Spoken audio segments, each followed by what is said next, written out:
All right, hey guys, OFD checking in here. It's time to take a look at another watch from AV-8 Time Instruments. Not the first time or the last time. I'm sure I'll take a look at one of their watches here on the channel, but I really like what AV-8 does with their aviation-themed watches.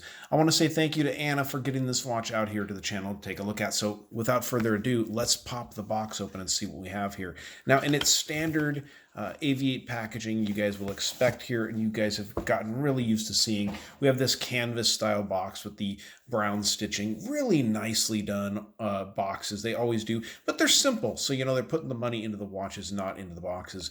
Nice leatherette style with the AV-8 logo stamped there on top. Snap closure in the front, and let's go ahead and see what's inside the box, guys.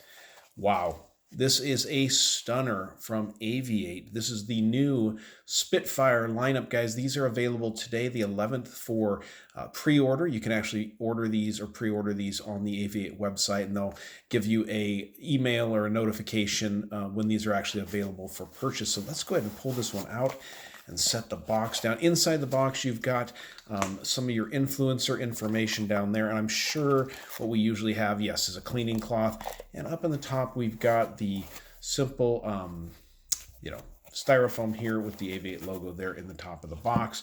The watch itself is a really, really good looking piece. I was super excited when Anna got a hold of me and said, hey, we've got the new Spitfire coming out. I was really, really excited with this one because it's really one of the nicer watches from AV-8 that I've looked at in quite a while. Very, very well done. A heavy duty watch. The watch just has a lot of heft and feel. As you can see, they're putting these on a solid link stainless steel bracelet, which really adds quite a bit to the feel and the look of the watch. But let's go ahead and talk about the watch overall. You've got a 42mm case from side to side on this watch.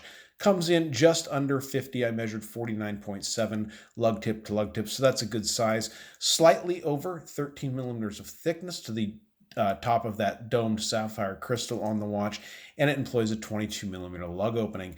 Now, the watch is really, really nicely laid out. You can see some definite aviation-inspired or instrument theme going on in the dial of the watch. The hand is reminiscent of a knots gauge. The minute hand here, the hour hand itself is very reminiscent of what you'd see on a altimeter style gauge.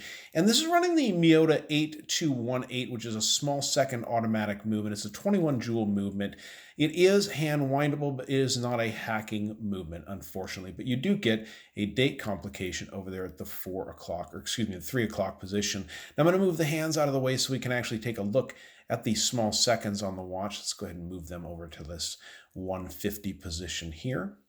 Looks pretty good. So you get the small seconds down there at 4 o'clock, which there's something really cool about small seconds on watches. It's become one of my favorites. My Laco Cuxhaven has the small seconds down at the 6, and I really think it's a neat, neat look. Now you have a multi-level dial on this watch. It's going to be a little bit tough to see with the reflections going on here in the studio, but you guys can see on this outside chapter ring, it is raised up to the highest level here. Then it steps down to the Arabic numeral track there with the big numbers on it, the big applied numbers. You can see how thick those are applied to the dial on the watch.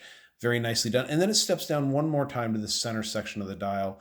It's got the neatly applied screws there on the inside of the dial itself. And I'm not sure if those are functional or just for looks, but they definitely look neat on the watch. A little bit of a sandwich style dial down here at the bottom, as you can see with this 07 and this 09. I'm not really quite sure exactly what that's referring to. Well, actually I do now that I'm looking at it. It's the 7 o'clock position, the 9 o'clock position. So it's a little different, but a neat layout on the watch. You can see up here at the top, 12 o'clock, it's got the 165 feet of water resistance. If you're not aware, that is 50 meters of water resistance. So you do have a little bit of water resistance on this watch, but not a swimming watch, not a diving or a water activity watch. So this is one of the coolest parts on the watch, or one of the many cool aspects of the watch. Now you can see on the side of the case here, we have these little rivet marks. Those are to represent the rivets in the plane. And what's really cool is you can see this would be a front-on look of a Spitfire airplane with your wings going up here to the wingtips.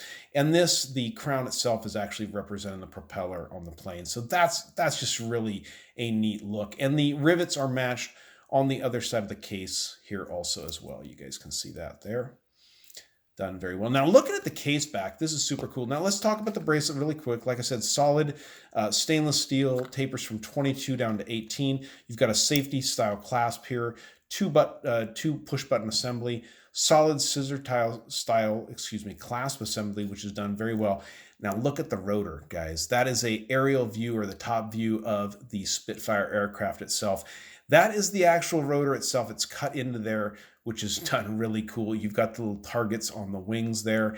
Just super, super cool. I've never seen a rotor like this on a watch. You can see the Miyota 8218 beating away in there. You do have the nice Geneve stripes on the movement here, which looks really, really good. The information about the watch, the reference number, the sapphire crystal indication there on the back of the case back, all that information. And you can also see these solid inlinks on the watch. So overall, a extremely nice piece. Now, these are not inexpensive, guys. I'm going to tell you that over at the AV-8 website, US dollars, these are $453. So this is not an inexpensive watch, but it really is the best feeling AV-8 watch I've ever kind of handled. They've really took it up a notch with this model. You can tell they really, went all out on the quality, using the sapphire crystal, the AR coating, a really good tried and true Miyota movement. Now, I do wish it was a hacking movement, but you can't have everything. You do get the small seconds with the 8218, and it's a really good rock solid movement. So let's go ahead and get this watch on my 7-inch wrist, and then we're going to go out the Loom Shot, and you guys got to stick around for the Loom Shot because it's really, really impressive on this watch. All right, so the 42mm case looks really good. Now, this is not, adjusted for my wrist. It's got quite a bit going on there, quite a bit. I'm sure this will fit at least an 8-inch wrist, maybe even an 8.5.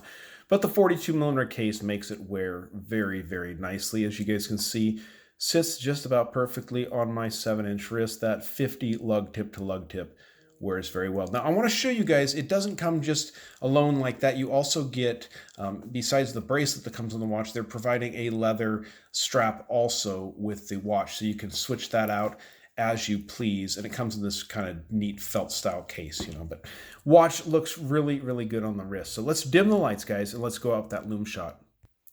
All right, now I did actually cheat, and I checked this prior to the video because they said they had used Swiss Super Luminova on this watch, and so I really wanted to see how it glows, and man, it does glow, guys. Super heavily applied on the AV-8 Spitfire.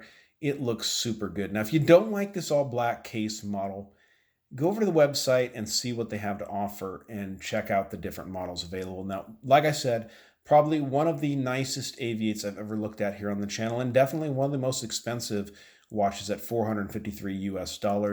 It was 353 or 350 pounds sterling, so that's what I came out with in the conversion. So great looking watch from AV-8, guys. You'll like it. Give me a thumbs up down there at the bottom. And if you've not subscribed to the OFD channel yet, please do. Please do. All right, thanks, guys.